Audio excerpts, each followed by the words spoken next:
Hello, everybody. Welcome to my weekly sleep clinic. I'm really happy to have Alison here.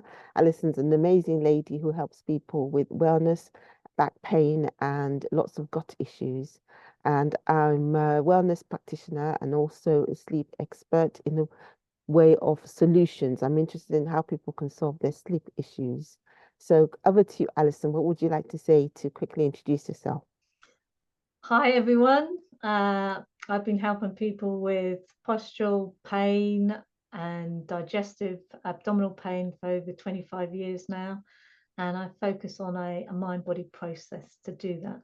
So I call myself a food coach and a movement specialist. Wonderful. I like the way you take away people's pain. That's so good. Wonderful. So, in my interactions with you, because we go to networking for good, and I see you at different places as well. Um, you're a lady who values sleep. So why do you value sleep so much? Oh, it's so important for brain functioning and how you interact with people. If you're sleep deprived, you can be very snappy. Your whole effectiveness at work isn't as good, and your whole enjoyment of life deteriorates. So sleep is really important. Good quality rest is key to a happy life. Yeah, brilliant. One of the things I'm really interested that you talk about is the gut. So what has the gut got to do with sleep, Alison? Well, if we have overeaten in the evening, then our body is active digesting food rather than trying to get to sleep. So eating, a lot of my clients, they come to me with abdominal pain, and the abdominal pain is waking them up in the night.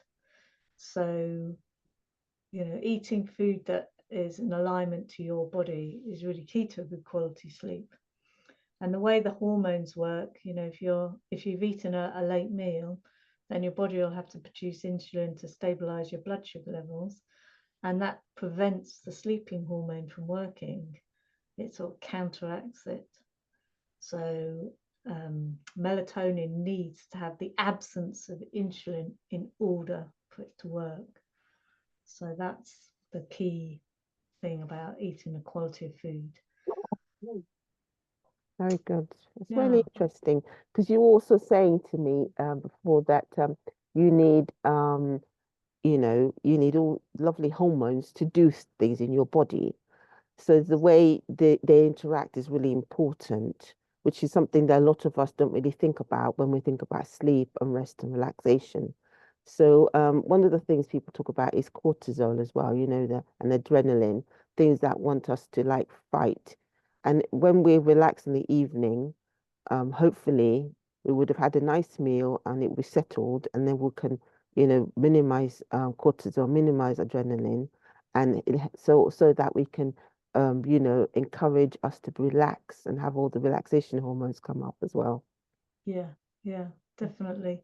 Yeah, we need a sort of wind down approach. And if we've overeaten, it's difficult for us to wind down and relax because the body actually wants to be active Yeah, after it's eaten to help with that digestion process. yeah, So overeating means you're really sluggish. Your yeah, body's stimulating all your digestive system to digest the food, and yet that's the thing that needs to go into hibernation mode yeah, when we go to sleep. yeah, So one of the things that people can do to improve their sleep is look at their evening meal, yeah, and if they find that they're eating late, after 7 o'clock, yeah, then that means that the food's still going to be in their system when they're trying to get to sleep. yeah, So if they can bring their meal earlier, now not everyone could do that because of their yeah, lifestyle. yeah, So what you could do is make that meal as simple as possible so it's yeah, digested really easily. yeah, So you might want to just have some soup, something they like, just have vegetables. yeah, But it depends where you are. So this is where I work with my clients. So I always think, well, where are you? And then what's the next step that you can make, a small incremental step that you can repeat yeah, and establish that as a habit yeah, so that it doesn't feel as if you're changing too much too soon. yeah, So if someone came to me and they said, well, I have chicken and rice for my evening meal. yeah, Yeah.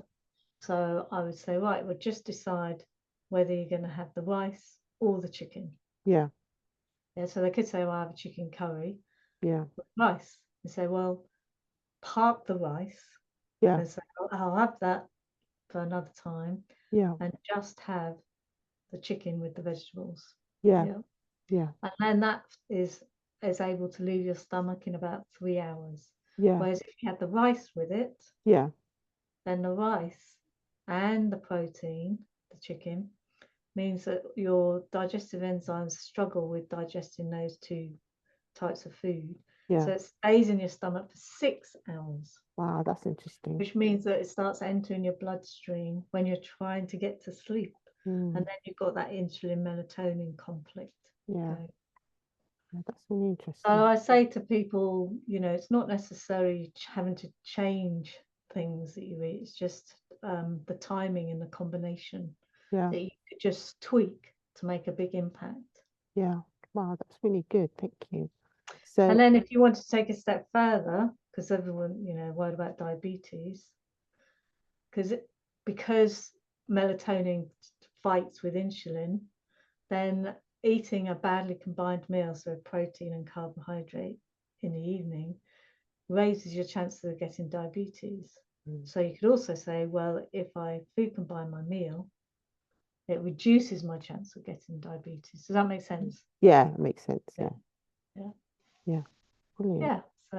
So there's lots of positive knock-on effects if you make your sleep the thing that you're working with, then it'll have lots of knock-on effects, doesn't it?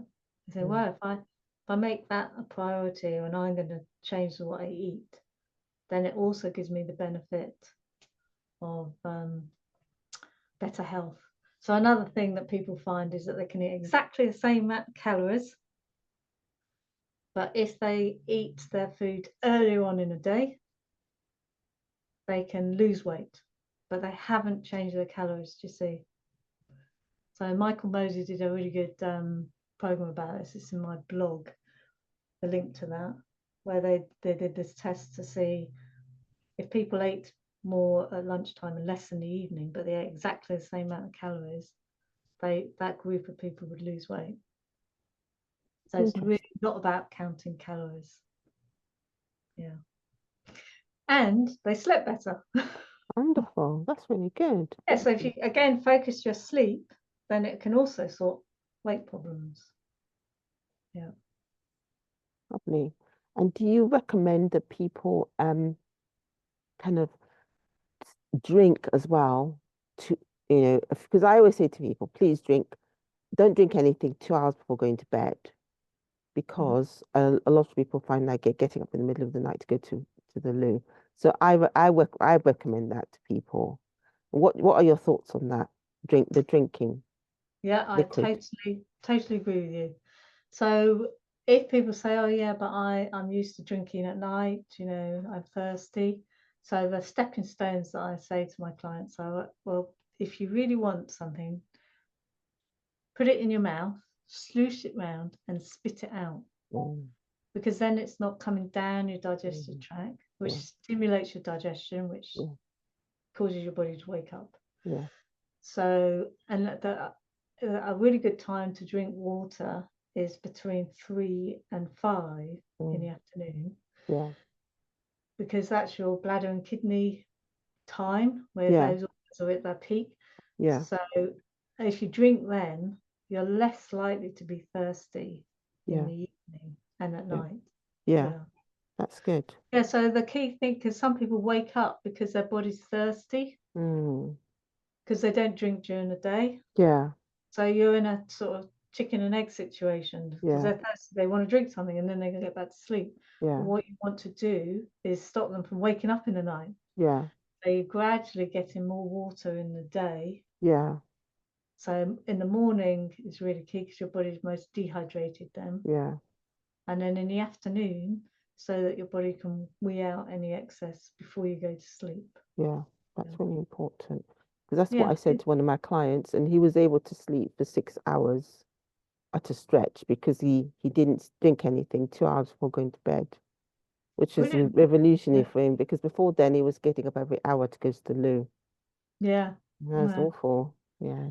I mean, during lockdown, anxiety for a lot of people is high. Yeah. Um, and I used to wake up in the night and just go to the loo and go back to sleep. But if I woke up then, my mind would just churn and churn and churn, and I couldn't get back to sleep because of all the worries. So I made it a real priority to organise my drinking so that I would not wake up at all to go to the toilet in the night. So I Yeah. go to bed at 10 and get up at 5, and I don't Yeah. need to get up. So Yeah. you can do it. It's possible. Yeah.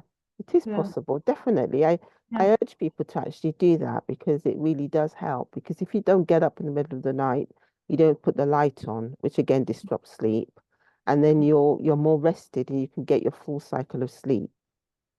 Yeah, Mm. and it's training yourself because Yes. if you're out and about and you think, oh, I need a bowel movement and it's not time, you get an urge, but then it'll pass because your body Mm. stops sending that stimulus to you Interesting. that you need a bowel movement. Interesting. It's the same with a wee. You can get Mm. this urge that you need the toilet, Yeah. and the stimulus.